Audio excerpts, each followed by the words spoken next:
What's up, guys? It's McNulty here. Welcome back to the channel. I hope you guys are all doing well. 1st of September. Honestly, this year is just flying by and I can't believe it. I don't know, like I'm in the Northern Hemisphere, so summer is freaking ending. At least I got the rugby to keep me occupied, but sometimes I wish I was back in South Africa, man. You guys, I'm jealous of anyone who's in the Southern Hemisphere at the moment where it's just heating up because, yeah, for us, the fun is over. But it is the beginning of a new month in Empires and Puzzles. And that's cool because it means that we have a brand new Hero of the Month, which of course is available from any of the summons that we do, hopefully with like a 1.3% chance, I think it is. But our Hero of the Month this month is AUROX. What a great name. Honestly, I want to change my name after looking at this dude. Like AUROX is probably the coolest name out of any of the heroes. I mean, we have ULTROX, yeah, I think we have ULTROX, but AUROX is better. Anyways, he is our Hero of the Month for September. So he's going to be here for the whole month for the next 30 days. He is a holy hero, and he looks aborific.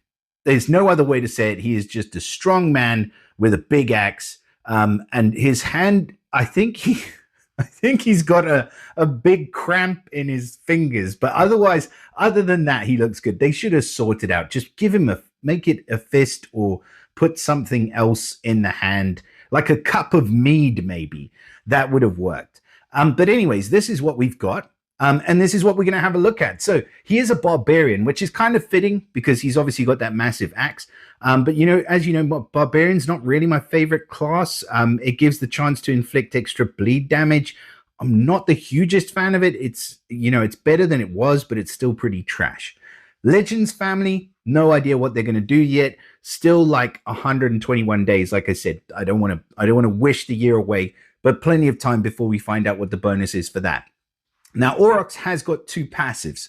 The first passive is a very recognizable symbol because you will probably have seen this passive on the Garrison Guard heroes, and it is very, very frustrating when you take heroes up against them that try to cut mana. So he has a resist mana reduction passive. It means he's immune to mana reductions. You cannot reduce his mana with anything, and that is freaking awesome. It's a very, very strong passive against specific heroes, not against everybody, because obviously if they don't reduce mana, it's not going to matter. But there are quite a few strong heroes that do work by reducing mana. I mean, Fergus, for example, still making the rounds as an incredible tank, but when you have heroes that have an innate resistance against him, it takes away such a humongous part of their sting that they're no longer viable. Hrothgar's another one making the rounds.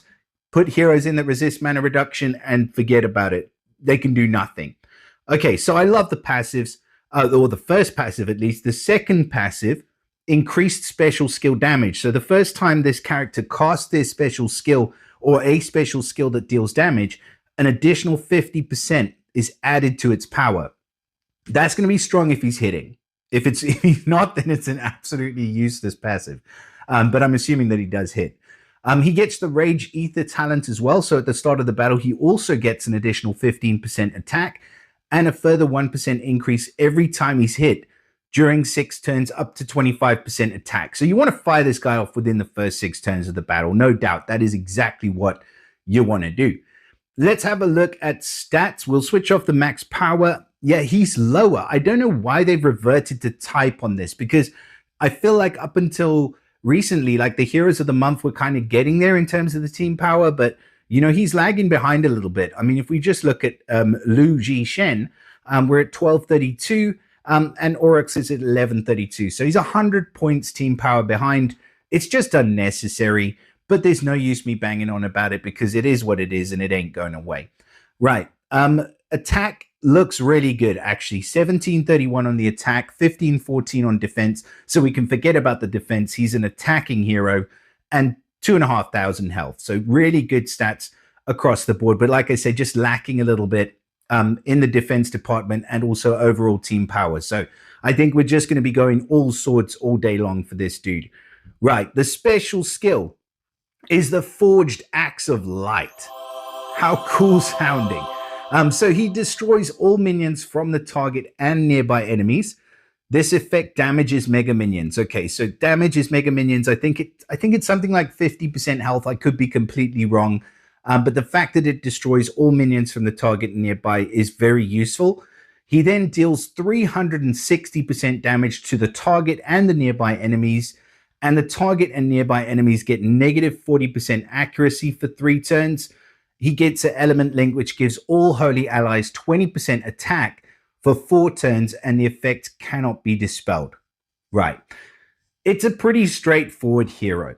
There's nothing crazy, nothing out there, but at the same time, there's no specific detriments like often we see with the Heroes of the Month where they kind of kneecap them on one part of their special. With this guy, I don't think he has been. The only kind of kneecapping, if any's been done, is the fact that he only hits the target nearby and only destroys minions from the target nearby. But other than that, you know the first time he casts his special, he's going to do not just the 360% damage to the target nearby, he's also going to get an extra 50% from that passive. So an extra 50% on his special skill power, that's gonna hit pretty damn hard. It's gonna be, I don't know exactly how it works, but extra 50% to me on top of 360 is like an extra like 180% damage. So it's like having a fully charged core if you were a construct hero. But you get my point. That first time he hits is going to hit hard. Plus the Rage Ether talent if you fire it off within the first 6 turns of the battle. And a really good hero for destroying minions. Like if you've got heroes like Moonbell who put up those annoyingly powerful minions, it's not going to work against the War of Three Kingdoms costumes because they're unstoppable minions. But any other minions in the game that you're having trouble with, this guy's going to do really well in getting rid of those things. I wouldn't potentially take him up against the mega minions, but I do like this guy against heroes like Fergus, where you can then not only resist his mana reduction, but you can do extra damage against his mega minion. So far, I'm not mad. Honestly, like I think this guy is pretty good. The target nearby enemies getting negative accuracy for 3 turns, I could take it or leave it. I'd rather have a different effect, like do some extra dot damage or something like that. I know he's already got the bleed from the barbarian class, but something extra, because negative accuracy is not that strong against so many different heroes now. But that being said, it could be the difference between taking a hit and not taking a hit, and it's 40% reduced accuracy, which is good. Should be probably 4 turns at average speed, but maybe that's the only thing that's letting this guy down. Otherwise, I think that he's a decent hero of the month. And I'm not mad at the element link either. 20% attack for 4 turns for everyone. I mean, all holy allies. It's solid. Like, it's solid. There's nothing that I don't really like about this hero, except for the hand. But otherwise, I think you'd be doing pretty well. So congrats to any of you who do grab AUROX. I definitely think that he will be worth leveling up. I think he'll make a great part of a holy attacking team. Like, he's an attacker through and through. And I think that he could be what Drake Fong used to be. I know he's not running at fast speed, but he actually does have some really, really solid skills. Put this guy behind somebody like Leonidas. Say the first costume for Leonidas, if you do have like the Toon or the glass version, beef him up, put the elemental defense down, another defense down, you know, whatever you want to do, hit with this guy and it's lights out. A minion's gone. Yeah, it's cool. So yeah, let me know in the comments what you guys think about AUROX, because I'm rambling at this point. Let me know what you guys think about this guy. Let me know if you're lucky enough to grab him from the portal. I wish you guys all an awesome month. Do drop us a like and subscribe to the channel if you're not subscribed already. Share it with your mother, and I'll see you again in the next video. Bye for now.